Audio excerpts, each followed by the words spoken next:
Students, will continue with a very important process which is called rusting. How does rusting occur and exactly rusting of iron? This page of the lesson is very important from examination point of view. They ask you the explanation of rusting of iron. Before that, there is an apparatus given in the textbook. First, take four test tubes.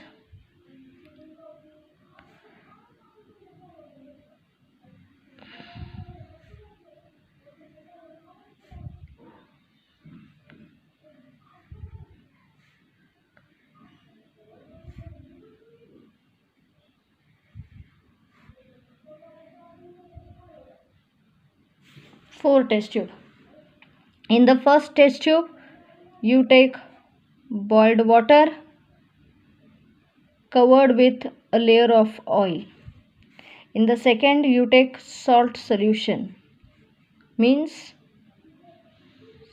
water containing salt. Salt is the normal table salt which you use. Third, just a test tube open with air medium. And the fourth, anhydrous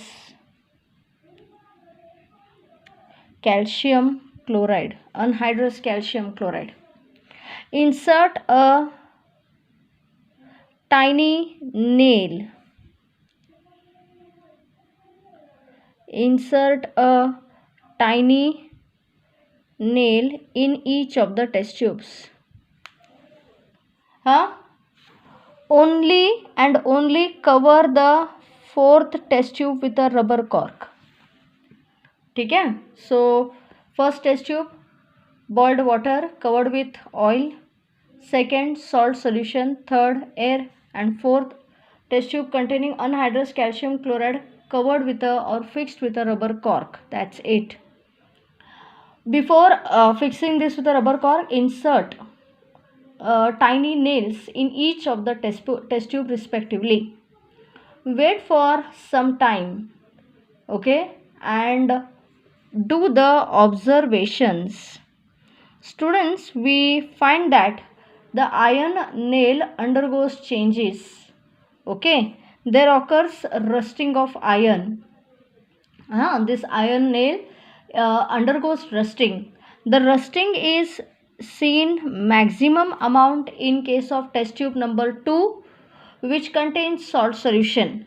The rusting is also present in the third test tube, which contains air, but less amount, and still very less amount in boiled water covered with oil and anhydrous calcium chloride, which concludes that rusting takes place rapidly in the presence of salt solution, other than in comparison with air. If the rusting occurs in salt solution rapidly, other than apart from air. I can't say that rusting doesn't take place in the presence of air. It also takes place in the presence of air, but the process is still rapid in the presence of salt solution. Students, you might have seen or heard your parents saying that four-wheelers get damaged in Vengurla roads and all that, because there is a lot of salt content, and therefore the parts of four-wheelers get rapidly rusted quickly, okay, because salt solution, salt water, there content is very high. You might have heard it. You also may be knowing it. That is the reason here. Now, what is rusting? Students, rusting is, you cannot call it as a oxidation reduction process. Students, it is let me clear, rusting is not I can't say that it's an oxidation redox reaction or a reduction and oxidation. It is a very important process which is an electrochemical process. What is the meaning of electrochemical process? Where we use electrical energy, we use chemical energy. How? This part of the topic is most important, which explains chemically how rusting of iron takes place. Iron, when exposed to air, undergoes oxidation at anode. Iron undergoes oxidation. Iron undergoes oxidation to form ferrous ions at anode. Anode is positive part of the cell or positive plus sign of the cell. Similarly, oxygen undergoes reduction to form water at the cathode. To form cathode. Here, reduction of oxygen takes place. Iron undergoes oxidation to form ferrous ions. Oxygen undergoes reduction to form water. Iron undergoes oxidation at anode, plus, anode means plus. Oxygen undergoes reduction to form water at cathode, which is minus. Now this ferrous ion reach the cathode and get converted into ferric ion. Fe plus 2 means ferrous ion. Fe plus 3 means ferric ion. Ferric ions react with water at cathode. Ferric ions react with water at cathode to form hydrated iron oxide, Fe2O3.H2O. So to form hydrated iron oxide, which is a brownish colored flaky powder, and that is what is called as rust. Students, rusting is a highly dangerous process because iron is a constructive material used in the structural material used in the construction of bridges, buildings, monuments and all that. Everything involves iron, but rusting of iron can be prevented but cannot be completely removed. Iron rust, only the level of rusting can be reduced. That's it. That is the thing here. There are so many other articles, your vehicle, when you use it, it starts looking older, it loses its shine. It's only because it develops the process of rusting and all that. Okay? The last paragraph of the topic says one simple concept here, which is called rancidity. Now what is rancidity? When oil, ghee or dalda, is left for a very long time, like for example 1.5 year and all that, when you leave it unused for a long time, and if food is cooked in such oil or ghee, then the smell of the food turns foul. The taste of that particular food which is fried changes. This is because oil has turned rancid. Why? What is this rancid? Rancidity means air oxidation of oil. When oil, ghee or dalda is exposed to air and left unused for a very long time, then it underdevelops the process of air oxidation, which is rancidity. And when food is cooked in such leftover, we can say such unused oil, then there develops a foul odor and the taste of the food also changes. This is called rancidity. Not only that, students, when leftover oil, like for example, vada pav, to fry vada pav we require a lot of quantity of oil. So next day, what happens is, when you fry it in oil, we require a lot of oil and therefore we leave it, we keep the remaining oil. Samja we prepare some vada pavs and then the oil remains. Students, we cannot afford oil to be, we just can't afford it through throw. So what your mother does, keeps it in a small steel can and uses it for the next day in quantities and try to use it up. Why? Because you can't keep it for 7 to 8 days, because when you try to cook food after 7 to 8 days in this used oil, do you understand? Used oil also, still the smell turns foul and the taste or the taste is bitter. It's a kind of dirty taste you have. This is because of air oxidation of oil or fats or ghee, and that is called rancidity of oil.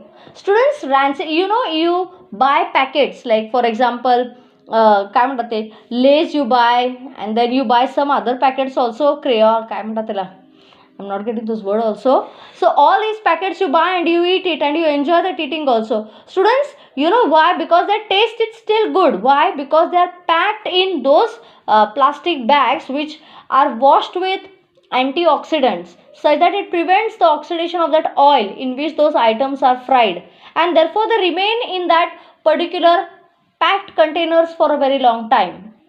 This rancidity can be prevented by adding antioxidants which prevents the air oxidation of oil and fat, and therefore the taste or the foul odor can be prevented. That's it. Students, I have completed the entire topic of chemical reactions. I have wrapped up everything. I have covered few questions also because it was a necessity. As far as possible, I'll begin the classes because we have granted permission to begin the classes from 23rd November. I'll put it on WhatsApp, don't worry, but continue your studies. Just don't wait that teacher will not henceforth put the videos and we can stay aram se till 23rd November. It will not happen, students. Once we'll begin with offline classes now because government has given the permission to begin classes from 9 to 12. So that's a thing here. Anyways, come on, I'll put it on the group, don't worry. Now today I'll introduce you to another simple topic which is called as effects of electric current. A very important topic. Actually, I was waiting for the lockdown, but lockdown only it is. God knows what's going to happen. I had kept these topics for the classes, but we can't wait, students. We have to continue.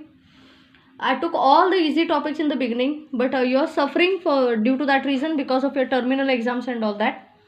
So we'll begin with effects of electric current. Now, here what we study here? We study something called as static electricity in the beginning, which was there in your lower class. Then when two bodies are rubbed against each other, some negative charges are transferred from one body to another.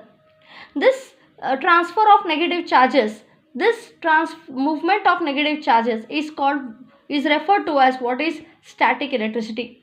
Students, here we are going to discuss the effects of electric current. How? Simple, very easy. What is the effect of electric current here? Concentrate. You consider a circuit. Now what is a circuit? It is the path along which the current flows. Basically it contains what? It contains a simple cell which has a positive and a negative terminal. Then the circuit consists of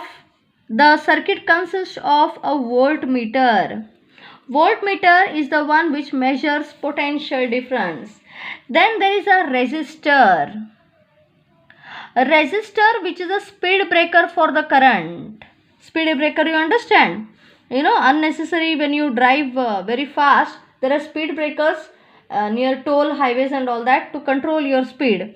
And then there is ammeter, students. Ammeter which measures current. And there is a simple key which is called as a plug key. All these equipments, when joined by means of wires, form what is the closed part for current, which is referred to as an electric circuit.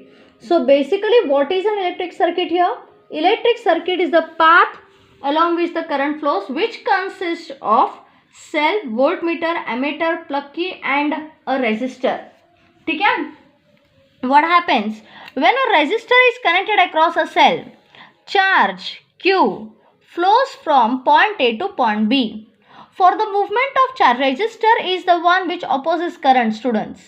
The current La oppose करतो किंवा charge ला oppose करतो. Charge requires energy. From where does the energy come? The energy is supplied by the source of energy, which is called as a cell. So cell is the one which supplies energy. Using that energy, the charge moves from point A to point B. That is the flow of charge, and then the charge flows everywhere, resulting in the flow of electric current. That's it. Okay? For today I will stop. We'll continue with some more points in the next period, students. Okay? Is it fine?